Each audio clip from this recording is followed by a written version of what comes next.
I've had more baseball players from Wesleyan than, boy, I'm gonna tell you, we can stand. So we beat the fire department every year because them guys like we play them every year and wear them out.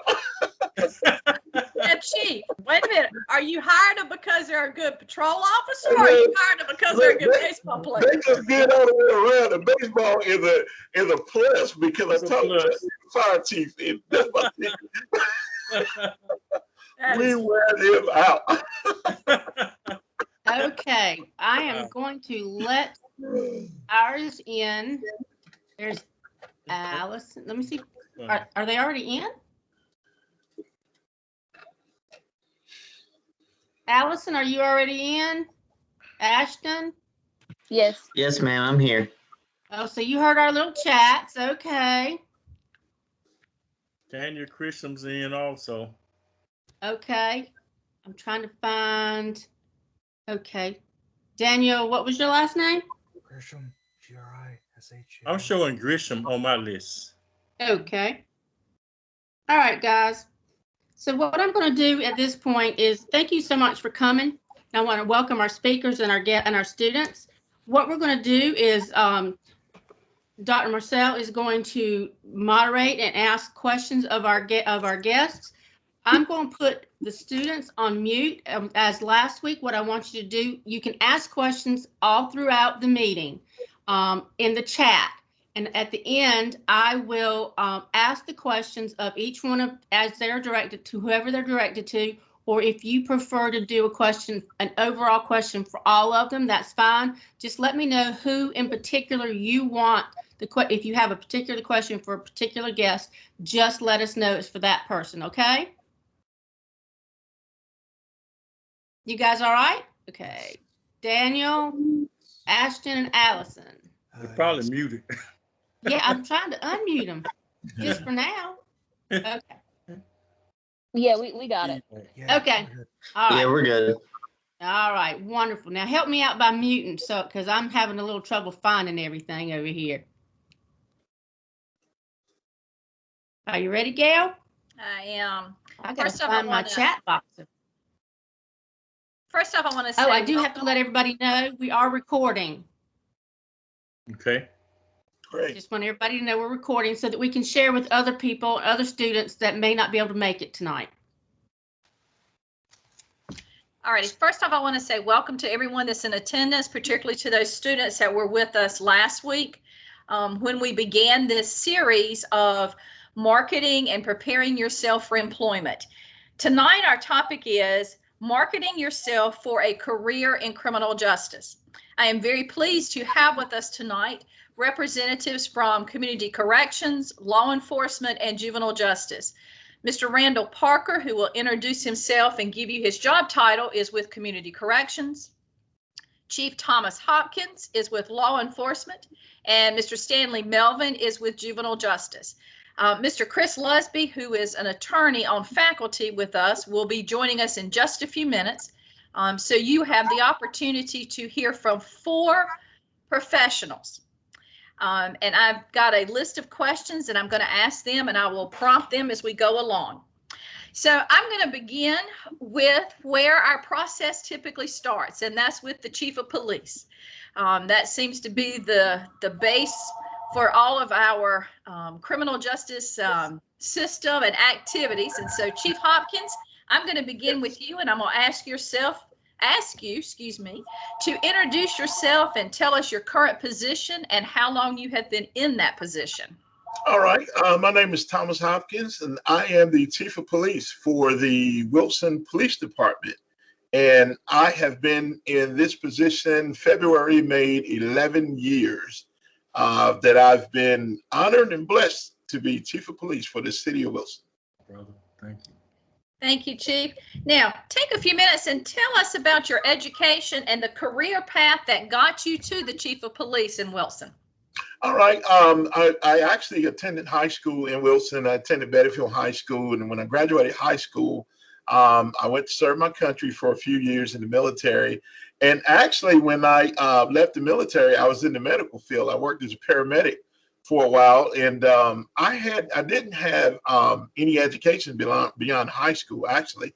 So I knew that if I wanted to, wanted my career to progress, I needed to find a way to get back into school. And I actually, at the time, they called North Carolina Wesleyan the adult degree program. And there were a few officers that were attending the program. And so it was over on Seymour Johnson Air Force Base at that time. So I took a car ride down there, was able to talk to the advisors down there, and they really helped me get started at the school. And that was really important because I really didn't feel like I was college material. I really needed the military once I graduated high school. But, you know, after I've been out of school a while, I knew that I needed to go back. And I'm going to tell you, and Wesleyan was just outstanding. It worked. It worked very well for me. And I know this sounds like a pitch for Wesleyan, but the faculty was just outstanding because I was older.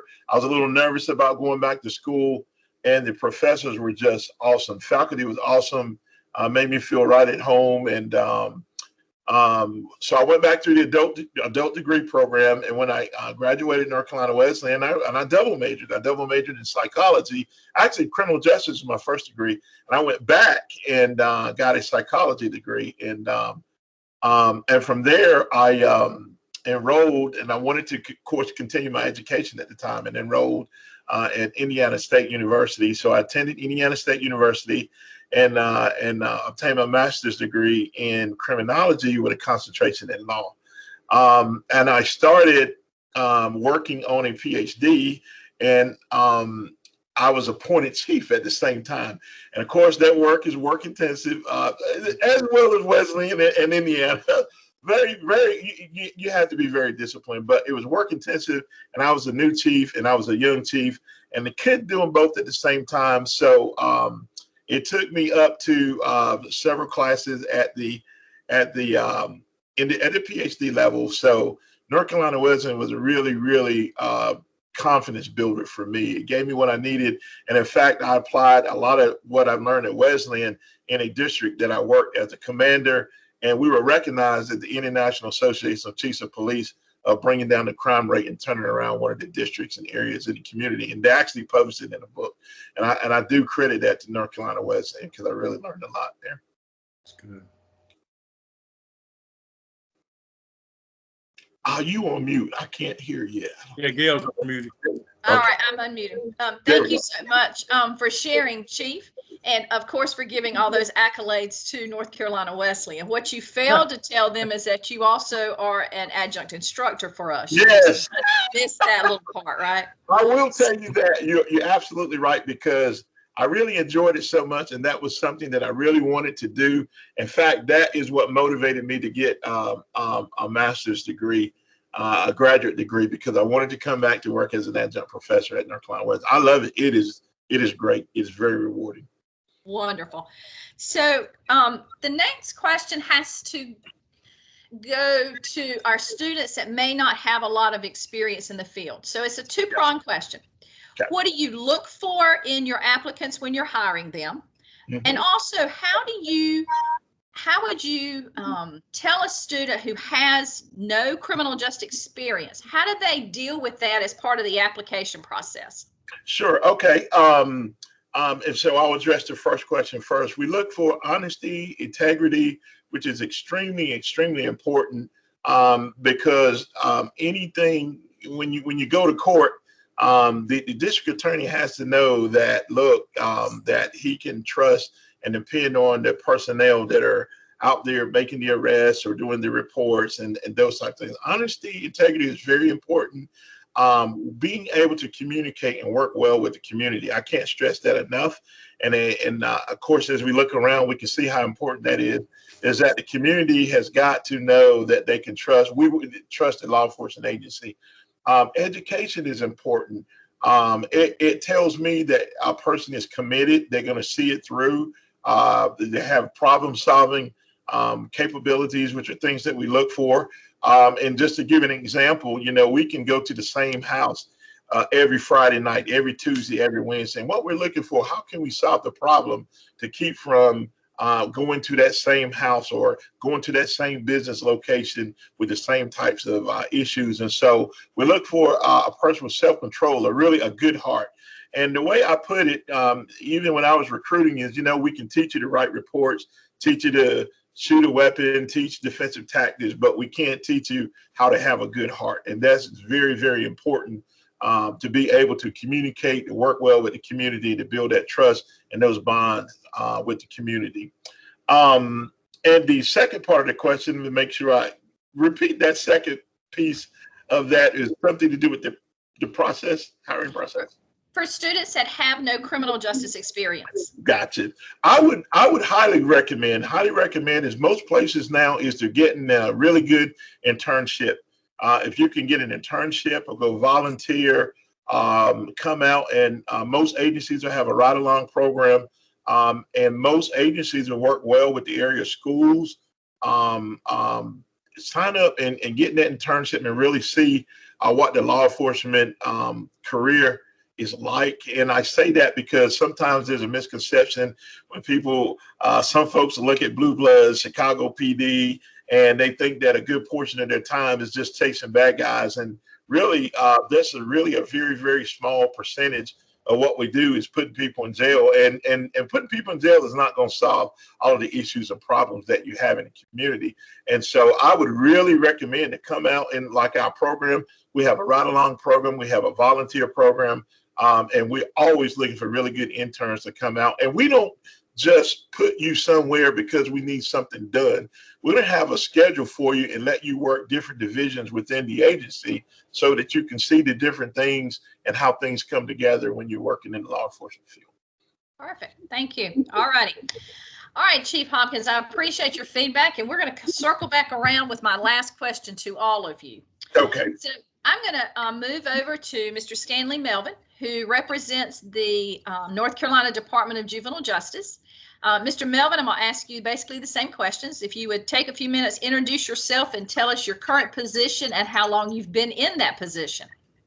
Okay, my name is Stanley Melvin, and I currently serve in the position of the North Carolina Department of Public Safety, Division of Adult Correction and Juvenile Justice, as the Eastern Regional Manager of Facility Operations.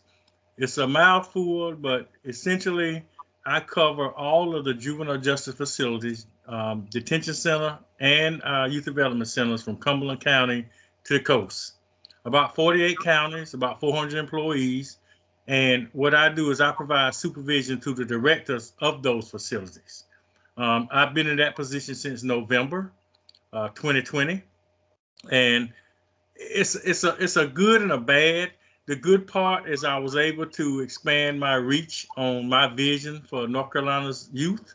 The bad part, I had to give up my teaching position at North Carolina Wesleyan to give my 110% to North Carolina Department of Public Safety.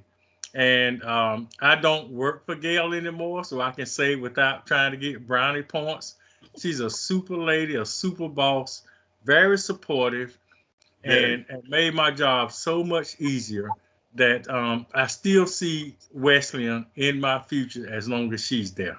So I will say that. I was educated in Goldsboro High School.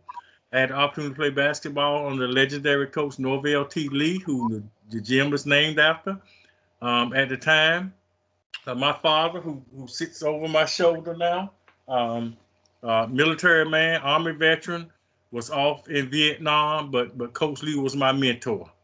And I'm saying that to say that regardless of how old you are, you should be coachable, and you should seek out coaches and mentors and learn from them. My father's a great father. He was by no means an absentee father. He was serving his country, but he instilled in us certain values that continue with me today. So anyway, I had a lot of D1 Division I offers to go play ball, but I chose North Carolina Central University because that's where my friends went. I'll never forget Coach Lee said, they called me Mailman. He said, Mailman, you want to go to Central, son? And you got D1 offers? I said, Coach, that's where my friends are. He said, oh, okay, Mailman, okay. And that's where I went. I went as a therapeutic recreation major. And as an athlete, we had to put on summer basketball clinics. That's when I realized, I really like working with youth. And upon graduation, I worked at TA Grady Recreation Center in the McDougal Terrace housing projects. Very tough housing projects. Very creative kids, wonderful kids, just had limited opportunities and were representative of an underserved population. But still, we had cookouts and car washes because my goal was to get those kids to the Crabtree Valley Mall, which at the time was the jewel of the Triangle. There's some people now talk junk about the Crabtree Valley Mall, especially when it rains. But I wanted to show these kids a different way. So we raised the money. We chartered a bus and took them to Pullen Park in Crabtree Valley Mall, ate in the food court, and brought them back. And it's still a who you know world or who knows you world. So I got a call from one of my friends that also graduated from Central to say that he had a position open at Dobbs School, which was back then called a training school. We call them youth development centers now, and asked me would I be interested in work. And I said, of course, because this would expand my reach to reach more underserved kids and kids, minority kids that didn't have opportunities. So, of course, I jumped on that. And I went to Dobbs as a recreation major, therapeutic recreation, did the schedules and interacted with the kids. And we did all these off-campus activities. And I did that for about 8 years. And also while at Dobbs, I did social work for 3 years. And then I was a health and PE instructor through the education of East Carolina to get my teacher certificate for 6 years. So all told, it was 17 years I spent at Dobbs before then Governor Jim Hunt appointed me as director at the Pitt Juvenile Detention Center in Greenville. There I had a chance again to hire people who I felt were the best fit for the population that we serve. I didn't want hard hitters. I didn't want people that were abusive. I want listeners, and it's good if you were 6'3", 240, you had that physical presence, but I wanted people that would listen to these kids and then show them another way. I stayed at Pitt roughly 20 years actually. But before then, again, who you know world, Dr. Mary Jackson, who at the time, she's a professor at Wesleyan, but at the time she was a professor at East Carolina, called me and told me that they had a brand new Master of Science of Criminal Justice program at East Carolina. And they were looking for current practitioners to participate in the program. Well, I'm kind of like you, Chief. I really wasn't a school person. Thanks to basketball, I went, but I said, well, if it helped me in the future, yeah, man. And once I got in, I'm telling you, my kudos are to those professors because they were so interested, so invigorating and inspiring that my success allowed me to graduate cum laude from East Carolina. And if you had told me in high school I would graduate cum laude from anything, including Boy Scout, I'd be like, no, man, you got it twisted. I'm wrong. Not me. But they inspired me. And in 2002, I graduated in that first graduating class of East Carolina. Oh, so then I stayed on and retired in 2016 from the Department of Public Safety, from state government actually, with 36 years of experience, service, if you will. And people were telling me at 30 years, well, why don't you retire? But, I enjoyed what I was doing. I had good people around me. I had hired everybody except one person. So I was surrounded by good people. We were all going on the same path. Well, 2016, May 1, and then I got a call from this lady named Gail Marcel who said, would you be interested in teaching at Wesleyan? I'm like, well, I just retired. Can I get a breath? And I was able to come in that fall and teach at Wesleyan. And at the same time, I decided to do consultant work for the Department of Public Safety. That also 6 months after my retirement. So that November, I started with the Department of Public Safety. So I was in Rocky Mount a lot. And 3 years later, then they created this brand new opportunity they did some reorganization, Department of Public Safety. And they said, I'll tell you what, my name came up again. I'll speak a little bit later about protecting your name. But my name came up as a regional manager. I have an East and a West. And I decided, well, this is a great opportunity to help these youth. And unfortunately, I had to give up my position at Wesleyan, and I did. And so now my current position, I supervise those directors, and I provide guidance and vision from the top down, so that we all can be on the same page going forward. So that pretty much covers my education. Thank you. All righty. Mr. Parker, I'm going to ask you the same question.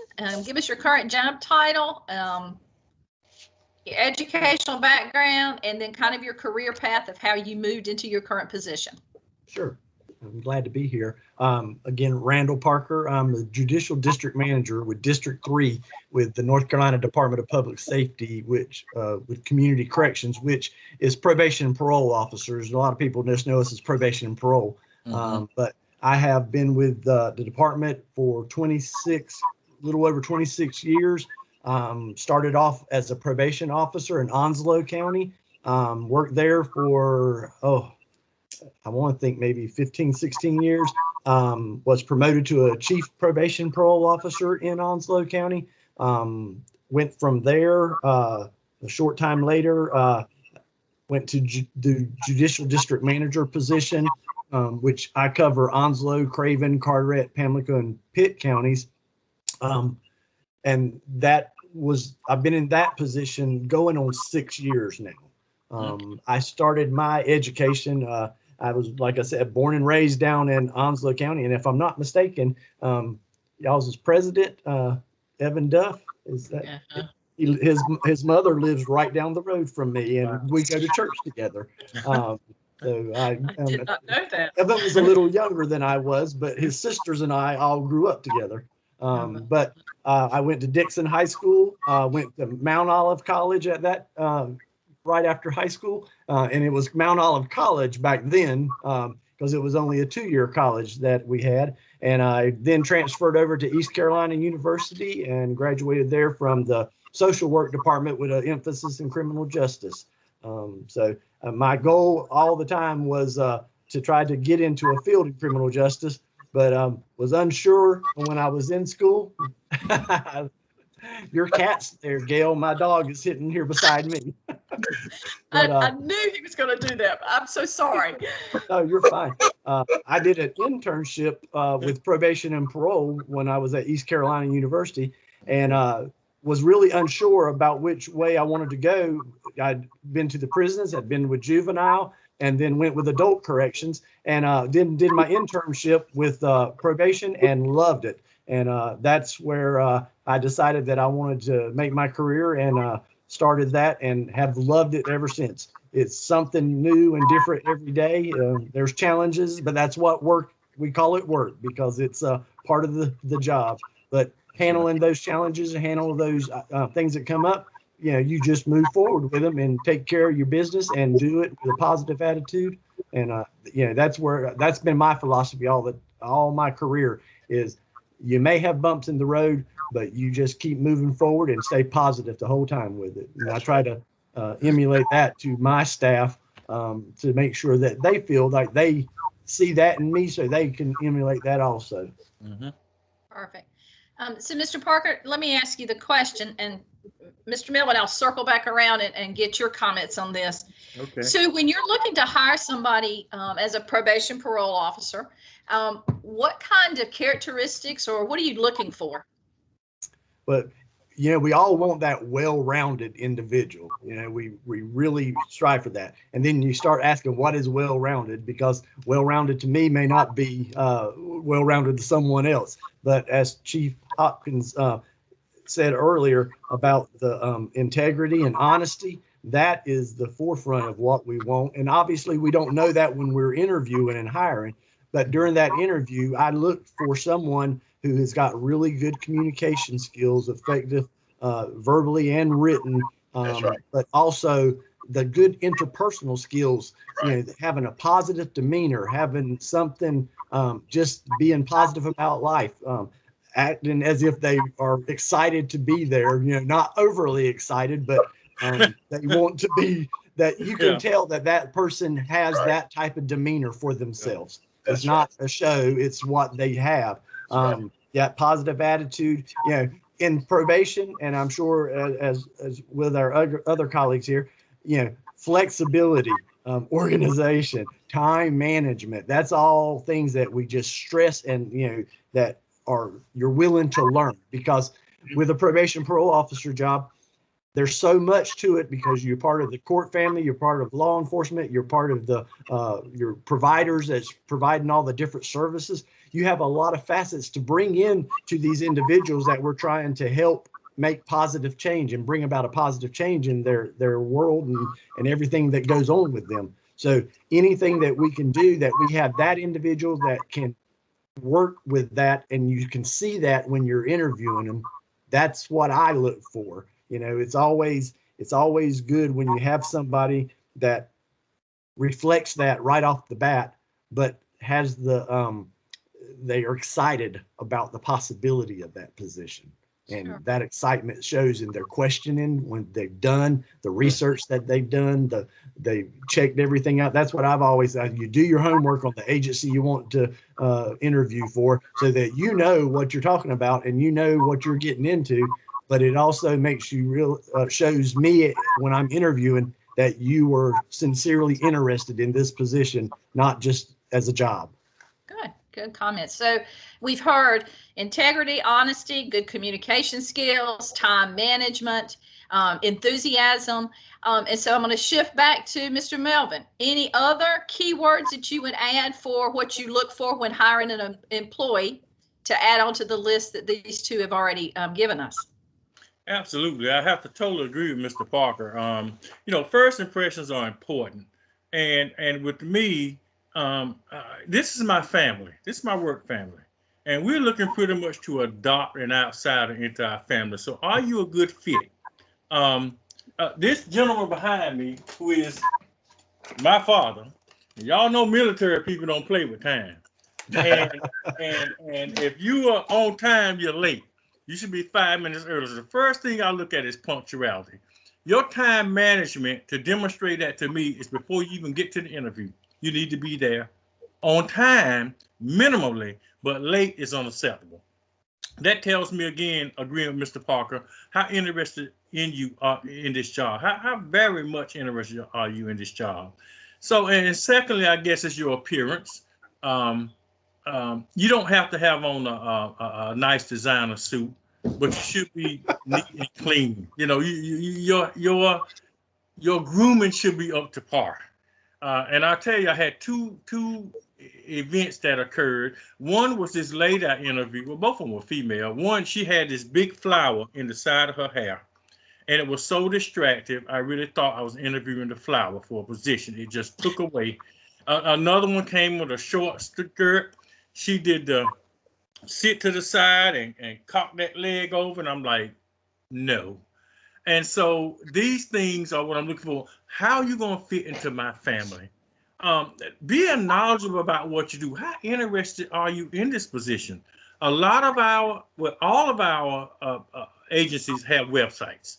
Will you please take the initiative and go to that website and find out what we are about and demonstrate to me that you're interested in my company? We all pretty much have annual reports. Review the annual report. Look at our statistics. Tell me about our management levels, and demonstrate to me again, Mr. Parker, like you said, that you are very much interested in this career as opposed to a job. Yes, sir. There are some times when we get people with not a lot of experience, but if you've had human service experience, then we can accept that. To me, if you've worked, say, in customer service at Walmart, my goodness, you can parlay that into criminal justice, because you've dealt with the public, you've dealt with irate people, you obviously had to have self-control because you represent a company.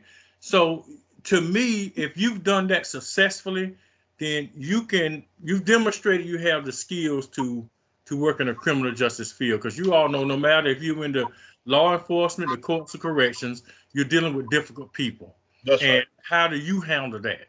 So that tells me that, perhaps we can use you. I would take a CJ degree person over a business degree. A person comes with a business degree and they've worked 15 years in business and now decide they want to come to CJ.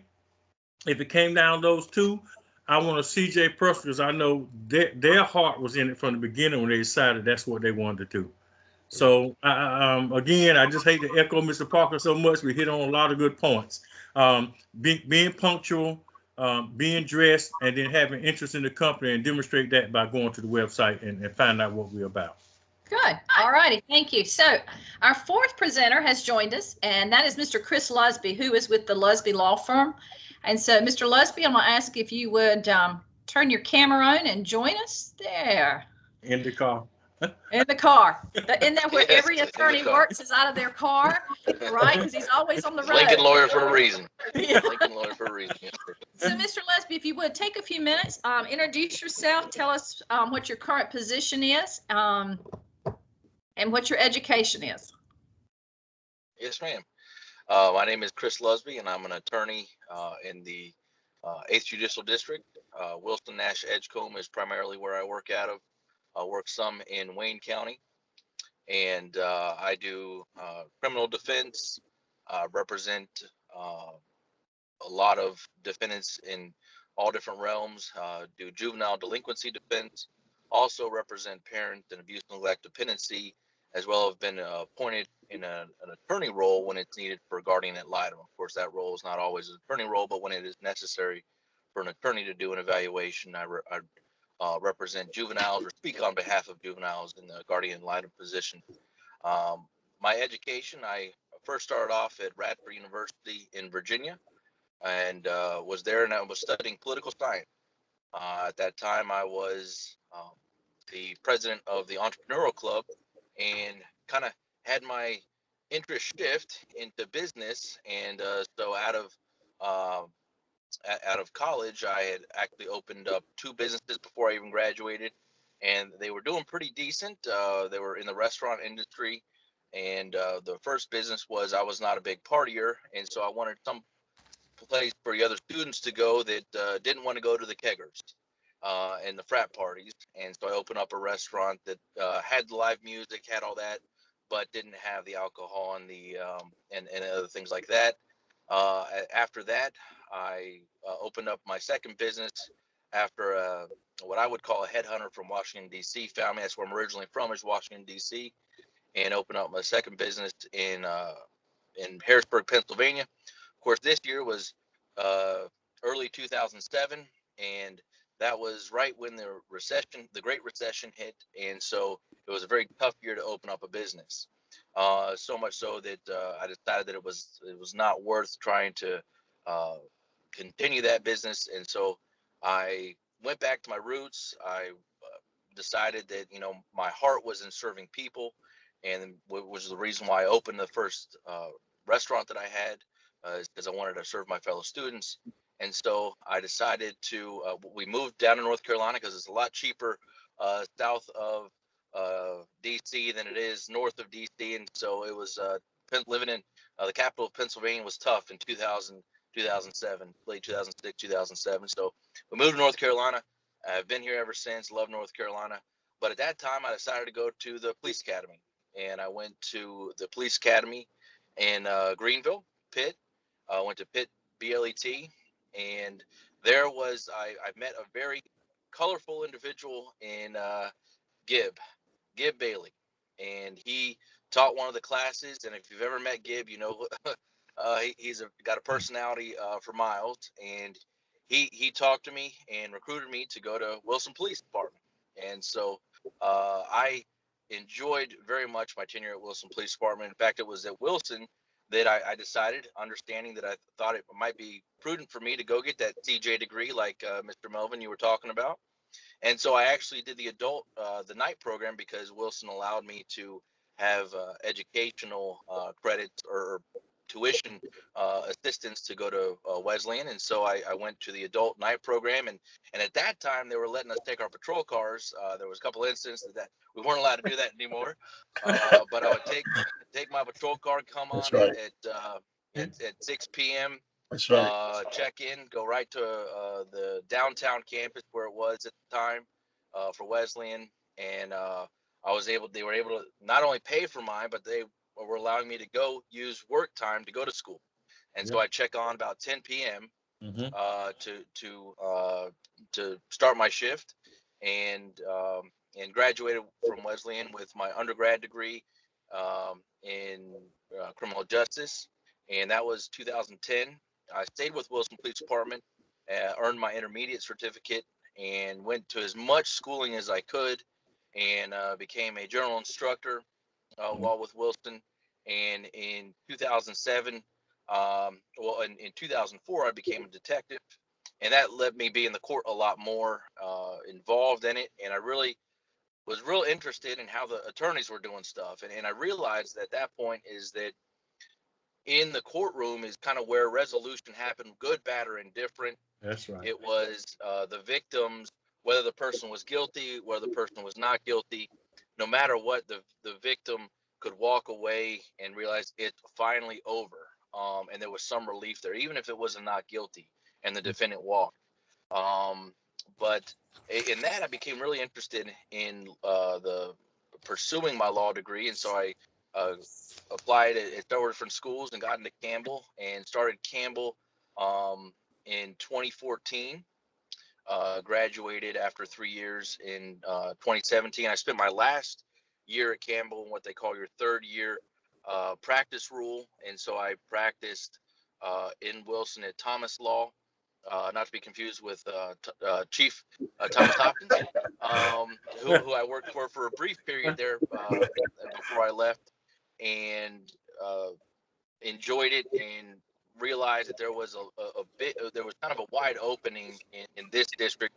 A lot of the attorneys in this district had a lot of gray hair. I'll say that, and so that there was a need in this district for some younger attorneys, and so I decided to open up my own firm in Wilson after graduating. And I still had that itch to teach after being a general instructor and taught law enforcement classes. And so I had applied to be an adjunct professor at Wesleyan and thoroughly enjoyed it. And some of the school heads noticed that my students were enjoying my classes. And so, what, like you, Mr. Melvin, Miss Marsall reached out to me and said, "Hey, look, I've heard a little bit about you. What would you like? How would you feel about joining the faculty here in the CJ department and help fulfill our legal related classes in the CJ department?" And that is when I started teaching at Wesleyan, and I enjoy serving the community, and that's one reason why I opened up my own firm. It's a Christian-based firm. I tell every client that comes in, I'm a Christian-based law firm. I do things a little different than the rest of them. I got into this because I wanted to help people, and so my wife, who takes care of my books, sometimes says you need to be a little bit more hard on getting your on making sure your bills are paid for.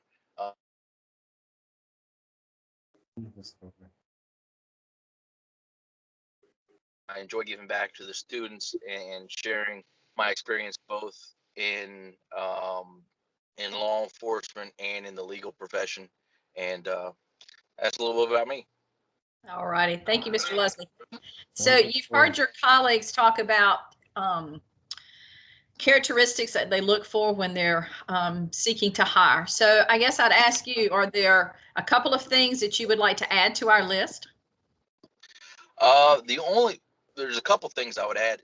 For me, and in my field, writing is paramount. And so,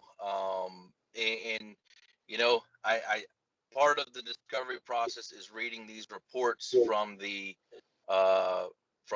patrol officers and from the detectives, and I can tell those officers that really took time to make sure, like we always say in the field, if it's not written, it didn't happen. But not only that, if it's not written from a perspective that is articulable to what they know, then it's not useful. That's right. And so writing is very important, and I am very critical whenever I have another attorney that works for me now, and I have 4 office staff, and so there's our 5 that work for me now to help me pour into my Wesleyan students, and so I look for their writing. Writing is big, and not only that, it's also, as in anybody involved in any capacity in the courts, law enforcement, probation, parole, any of that, any of the field, having some modicum of understanding of the respect of the structure is very important. And so I interviewed an attorney that had just graduated and works at the public defender's office in, I believe it was in Wake County. And I could just tell that she did not speak highly of the judges in that area. And so it seemed like there would have been a rub there. And so I thought it was important whenever you're in this field to understand the chain of command. And so being able to talk to those and recognize their position, you get a lot further with honey than you do vinegar. And so to me, that is a big thing in kind of my hiring process and seeing if somebody's going to be successful. Because if they're always trying to rub the wrong way, I think you were very astute in what you were saying. They're going to be part of the family. Not only the part of the family at the culture that I built in my firm, but also part of the law enforcement community, being able to walk up to a detective, being able to walk up to a patrol officer, being able to walk up to a supervisor and immediately kind of have that unspoken bond of, okay, we're in this together. We kind of know what we're talking about without it being, first impressions are big, dress and all that. But that would be what I would add, writing and in understanding kind of the paramilitary / law enforcement kind of respect structure that is there. All right. Allison, I want to acknowledge that I do see your 2 questions that have popped up in the chat, and we will get to them at the end. We're not overlooking you, but we're going to wait until the end to address any of the questions. Okay. So I have a question, and we've got about 15 more minutes. So I don't want to spend a lot of time on this, but as a faculty member, we get asked by students all the time, I've got a criminal charge, or I got picked up for simple possession of marijuana. How do you suggest, and just briefly, how do you suggest our students handle those negative life events that they may have in their background? And it's an open question for any of you. Okay, I can go ahead and start. Things happen in life and people make mistakes. We know this. Unfortunately, to work with the youth of North Carolina, our hiring standards are a lot higher than, say, the Department of Corrections. But for an across-the-board response, I would say report what has happened. People get in trouble when they have a charge and they don't report it. And I forgot, or I didn't think you all were going to go back that far, or I didn't think because it happened in Alaska when I was 17, I had an open container. That doesn't matter. The DCI checks are pretty strict in what they can find, and we will find it out. I think it was it was Mr. Parker that mentioned about integrity. Your integrity is shot if you are applying for a job with juvenile justice and you're not honest in your responses in your application. So there are several things that will prevent you from being hired. More than 3 misdemeanors, any felony, having a DOC number, being on the sex offender registry, any outstanding court charges. If you've got a DWI that hasn't been resolved, we can't hire you until that case has been resolved. If you've been on probation and parole, if you served jail or prison time, you've been convicted of domestic violence, any of those things, we're not going to hire you anyway. But if you've got 3 or less misdemeanors, we can hire you. But if you've got 1 and you didn't report it, we're not going to take you. We should not have to find that out. So I would say don't dwell on it. Just report it and let us determine through the Criminal Justice Standards Commission if it's going to be an offense that will preclude you from being hired. But by all means, report it. Okay, goes back to that honesty and integrity. Absolutely. Okay. Anybody else want to chime in on that question? I'll just say something real briefly. I think Mr. Melvin pretty much said it all. But when I was working in recruiting, I'll tell applicants to look, you go ahead and let me know up front, because what you tell me, you may still be able to get a job. If it's at a level, you may still be able to be hired. However, if you tell a lie, that's an automatic out. You know, you forget your socks, you forget your keys, you don't forget waking up in jail. So we don't really buy that, you know. So We're saying, look, if you're honest about it, you still may have a shot, depending on what it is, to be hired. But if we catch you in a lie through direct, falsifying information or telling a lie or withholding information, that's an automatic out. And these days, a lot of that you have to disclose, if when we're running investigations and all. So. Okay. I think they pretty much hit it on the head. It's that being upfront with it, being truthful about it.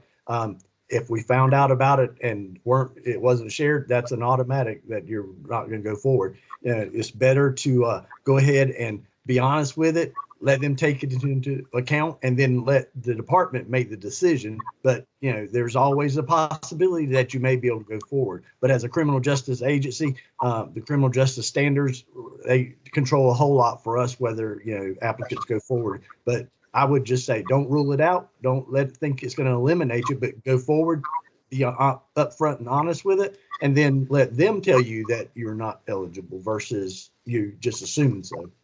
Perfect. All right. Mr. Losby, you want to chime in? You're not in the government system. You're in a private situation. So how do you handle it? So I do have the benefit of the state bar and their vetting process, which is quite thorough. In fact, it was more thorough than my law enforcement application, as far as that goes, to be licensed in North Carolina.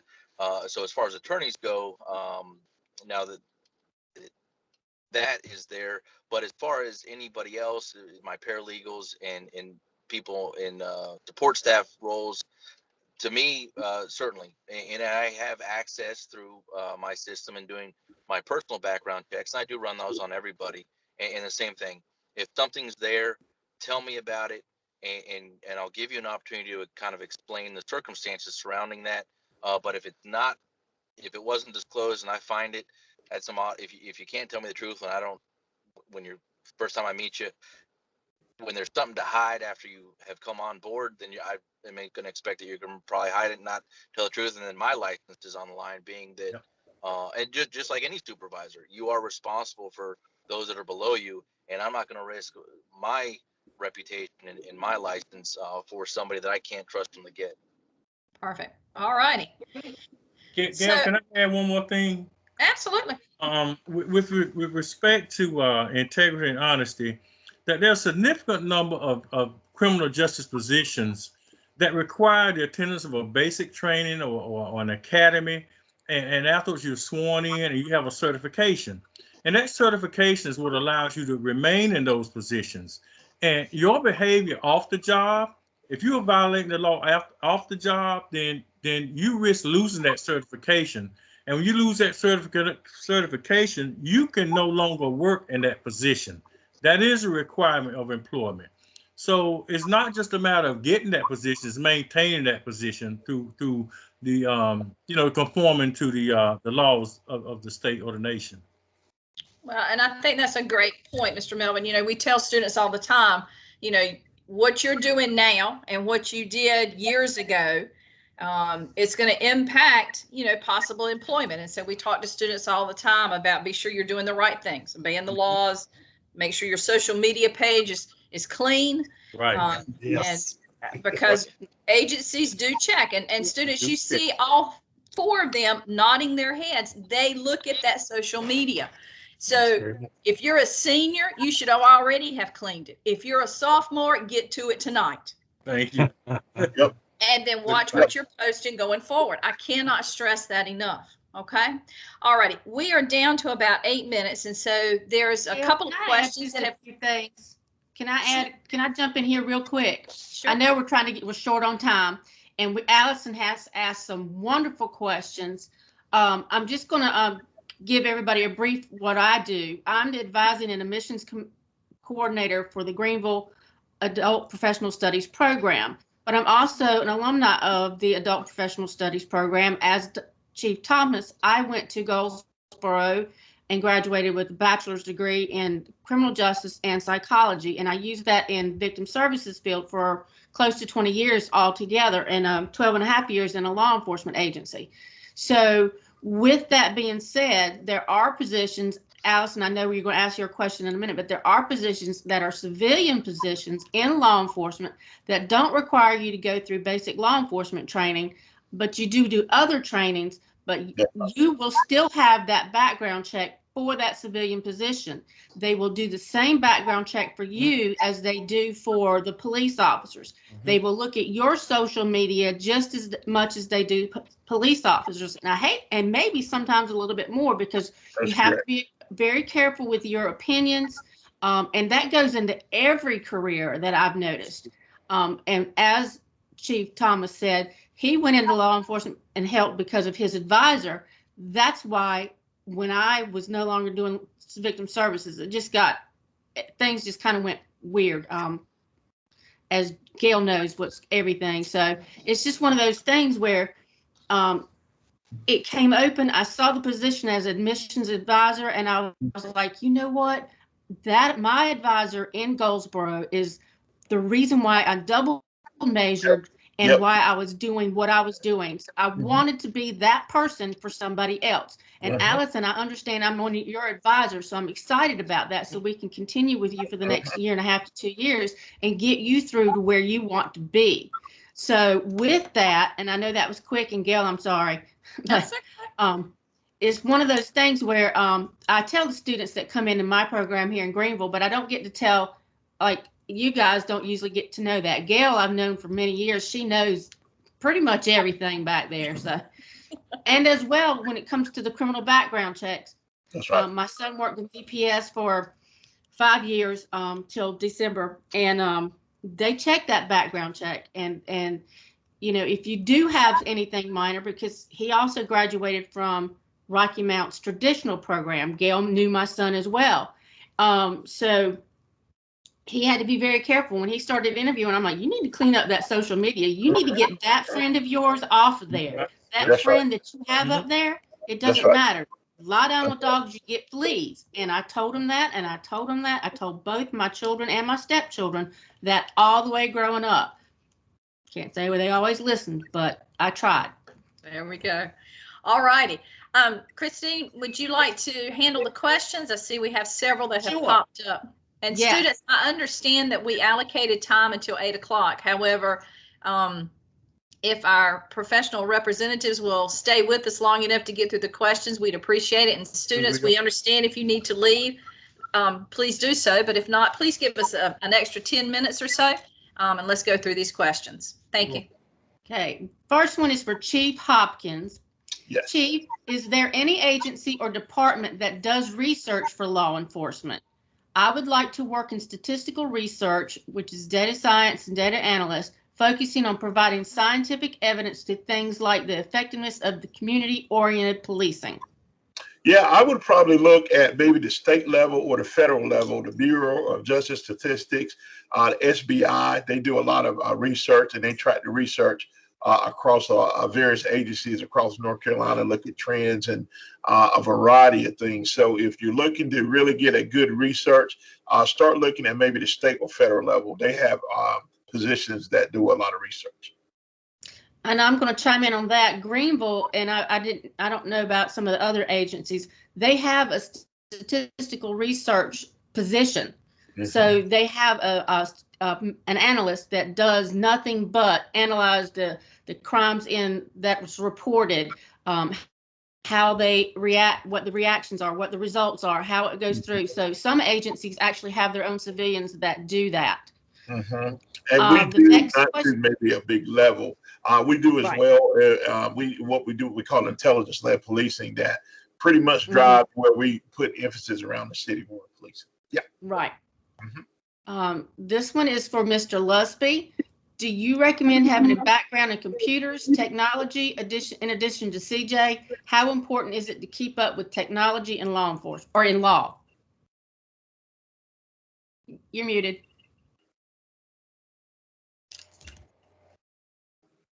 I'll first answer that with, while I was in law enforcement with the Wilson Police Department, I was assigned for a brief period there as a detective to the white collar crimes unit. And so I went, actually was taking local classes at the community college for computer forensics, because much of what that involved was just going through droves and droves of computer information. I mean, we were doing Mac searches, we were pinging towers and all that. And so it is critical in law enforcement, like, especially if you're going to go into some sort of investigations down that path. But even more so, just law enforcement in general, keeping up to date with that, because that's where a lot of the technology is driving a lot of that. You can see it even on the patrol cars now. I mean, now it's most of it is a computer office right there. Mhm. And so most certainly you have to be astute in your computer literacy. And in the legal field, there has been more change in the last 5 years as far as the need for knowing your computer systems. In fact, now all discovery is issued through an online database. We don't even get hard copies anymore. And so you're going to need to know how to navigate Adobe, all the main programs, in being able to access that. So I would say it is a critical portion. You don't need to be a computer scientist, but I think having what I did is just the associate level of education, even if you don't get the associate's degree, but getting well versed in that, you will set yourself apart if you have some sort of ability to do that. Awesome. Anybody else? Okay. All right, so this one is also another question for Mr. Losby. As someone who is in their senior year and considering law school, should I go on now or wait? As law school is not really the path I want to take at this time, but it isn't entirely out of the question. It wasn't the path for me that I wanted to do originally either. I wouldn't be nearly where I was without the assistance in my enjoyable tenure with the Wilson Police Department. And just like what Chief Hopkins was saying, is that Blue Bloods is not what law enforcement like, nor is any of those attorney shows. That's right. In the legal field, you will write and write and write. You will write volumes. I've probably written 15 books in the last 4 years worth of a big, textbook size information. So if you don't like writing, law is not the career for you. And so, but what I would say is talk with some attorneys, take the LSATs, and kind of go from there. Okay. And the last question we have is to all. With all the online applications, how do you recommend best reaching out to increase your chance of being chosen for an interview? Great question. Mm-hmm. Well, I'd say in the Wilson Police Department, we have a great ride-along program. We have a great internship program. We have a great volunteer program. And I would say this, there's not a whole lot of places where you can go to a business and you could be directly interacting with the CEO of the organization. I'm a get out of the office type person. I meet all of the interns when they rotate through. If you come to our PAL programs, I'm out in the field, and we've hired a lot of students from North Carolina Wesleyan because they had direct access to the CEO. So it's always good when you can put a face with that application. And I am biased. I do put the North Carolina Wesleyan students up to the top of the list. Just put it out there. You're a Wesleyan, you go to the top of the list. Just put it out there. We appreciate that, Chief. Yes, we do. And one thing, what not to do, I find a lot of online applicants really weed themselves out of the consideration process with the salary requests. They will request $60,000 on an entry-level position, and we know we cannot offer $60,000. And we say, well, we can't meet your salary demand. Step to the side, leave it blank.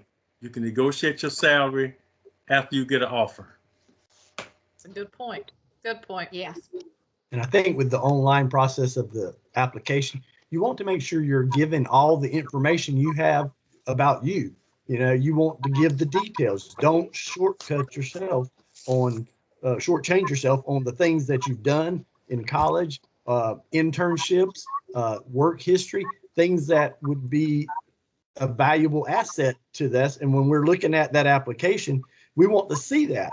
People shortchange themselves all the time when they just try to fill out an application quickly and just get the basics, or they're got to have a written exercise and they just say in one paragraph why I'm the best person for this job. Short and sweet. You know, sell yourself. And when you are presenting, because that's what I'm looking at, and I don't know anybody other than the name on the application. And I've got to learn everything I can learn from that individual on that application until I meet you face to face or virtually, whichever case may be. Mm-hmm. I would mirror that.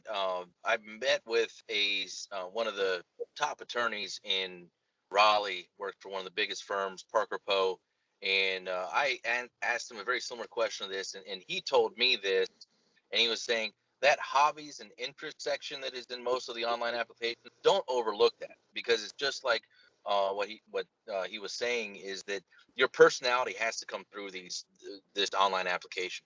And so those achievements everybody's going to list their education, everybody's going to list different things like that. But if you've done something specific or something unique in getting out there, an internship, getting out there and doing something that kind of sets you apart and lets your personality come through, that's what we're looking for. And it's just like what we were talking about early, and what Mr. Melvin said, they're going to be part of the family.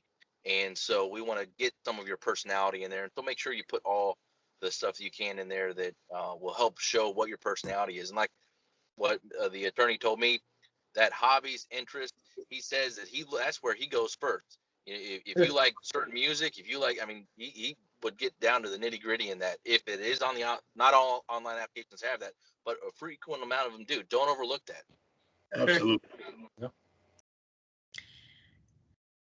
And then there's one last question, Christine. Yes.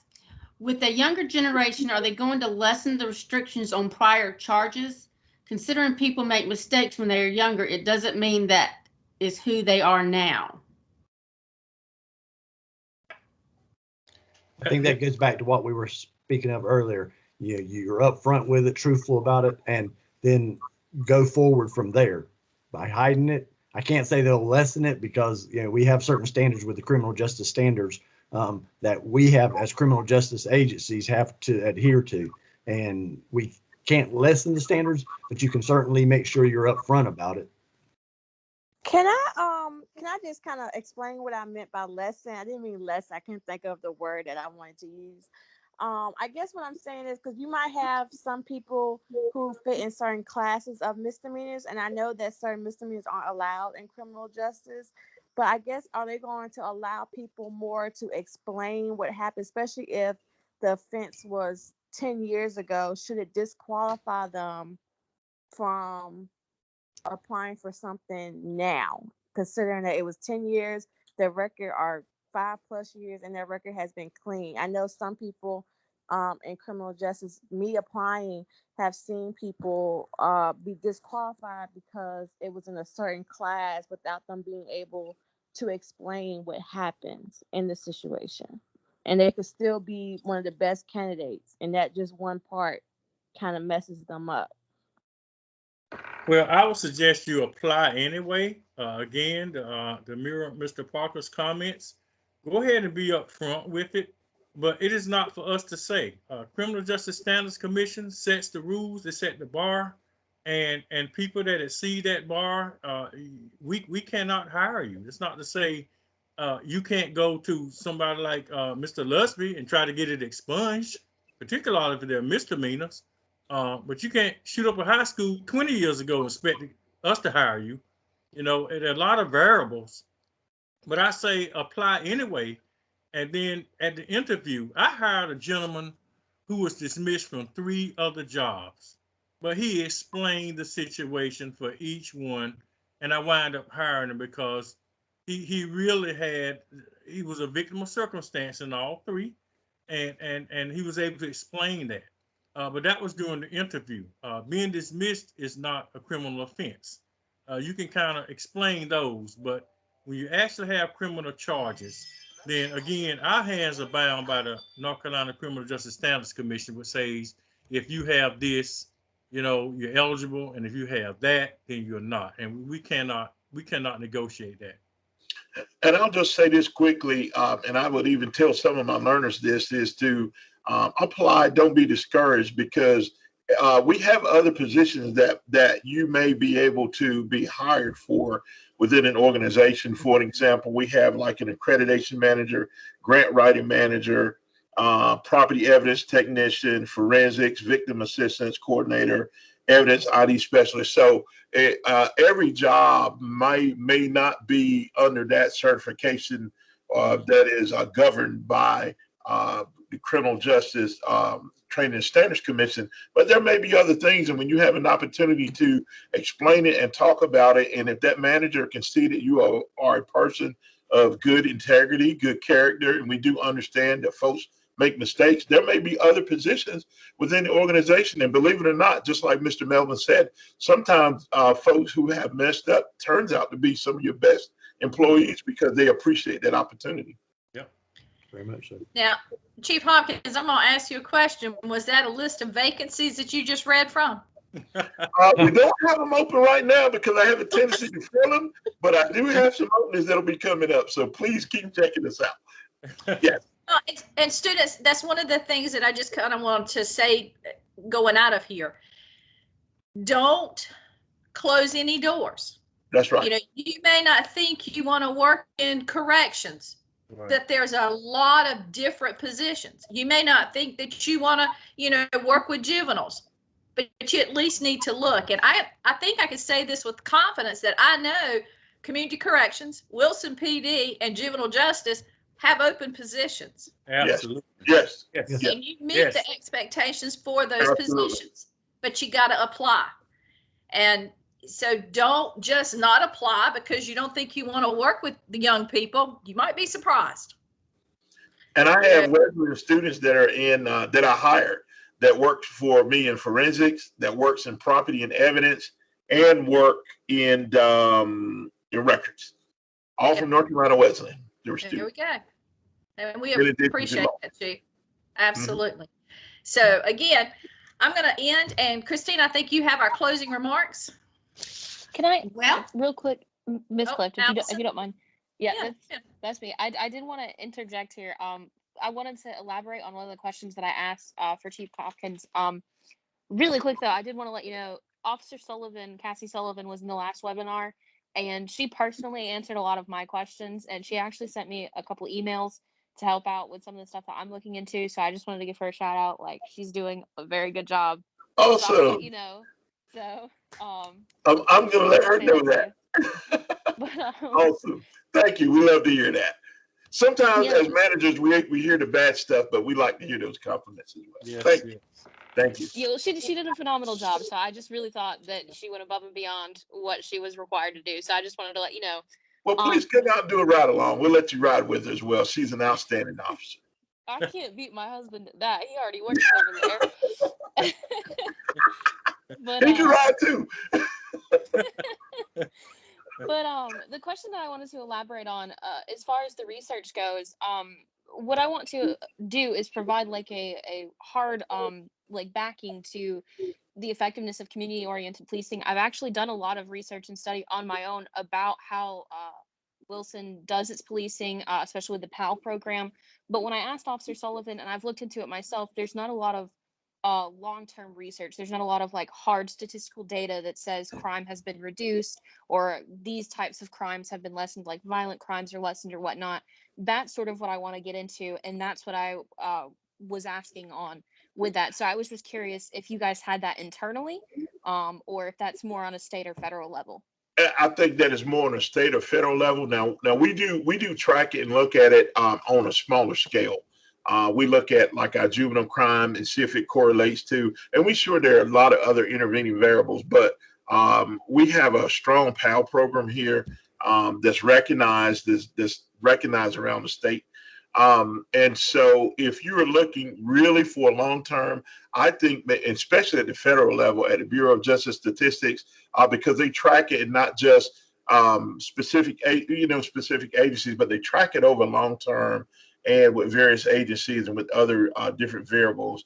And so I would definitely look at and it would not hurt to get involved at a local level with your overall goal in the end is looking at more at that federal level over long term. And that's outstanding because that's going to be, in my opinion, here to stay. And that's what you need. You need that hardline data to see what we're doing right, what we need to do better. We have one more question that just popped up. It's an interesting one. Hello, is there a reason why a high school transcript is required despite college completion or attendance? And I'm going to guess that's for all of you, but especially probably Chief Thomas and Mr. Melvin. Okay, and making sure I understand the question is that they're asking about why would a high school transcript be required? And that again, those parameters and guidelines are set by the state of North Carolina. It is a requirement that we check those, and sometimes what we get helps verify or corroborate other things that we have, and it works great in when we're doing background investigations. It lets us know how did this individual perform, what did they do going through school, cutting class, get suspended, in-school suspension, your grades. And so when we're doing background investigations, believe it or not, we go back and it does tell us a lot about the individual as well. Because we know a lot of times when you get in front of us as managers, they're going to cookie cut. You're going to sell yourself there. And what really tells us about you is, what did you do when you didn't think anybody was looking? Mm-hmm. Show me your friends and I'll tell you what type of person you are. Mm-hmm. We want to know who you hung around with in school, what did you do after school, after the football game, basketball games, and that. But that is a requirement with the state of North Carolina as far as the high school transcripts and everything as well. Mm-hmm. I would agree with Chief Hopkins. A transcript can reveal how long did it take you to graduate from high school. That's right. And what were those reasons? It shows your degree of commitment to your education and to your future. And if there were some things to pop up, say an extended absence from school, we want to know that also, because it could be an indicator of your commitment to this job. That's right. Good question. That's right. Mm-hmm.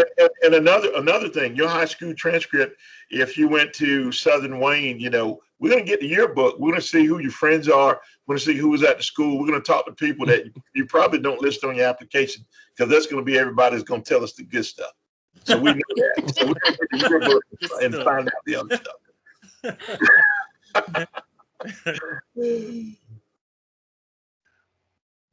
Okay. Well, very good questions. Thank you all. Thank you so much for coming. I'm glad to see you students back this week that we're back.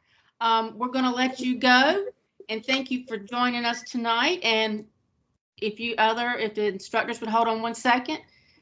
Daniel, Angelique, Allison, thank you so much for your questions. Ashton, your questions were great.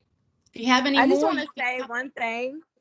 Thank you to Dr. Marsall, because thanks to her and her getting me into my internship at Nash, I have officially, they counted that as my state time. So I'm officially 5 years vested. Yay. Awesome. 25 more years to go. That's awesome. See, there you go. Thank you so much for saying that. This is why I know this is why we do this. That's right. Thank you guys so much. Thank you guys.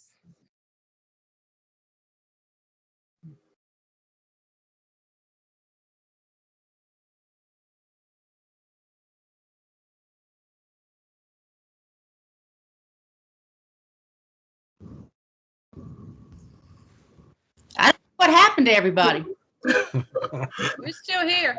Okay, I'm trying to make sure that I've got this thing from not recording. I don't want it to stop recording. There we go.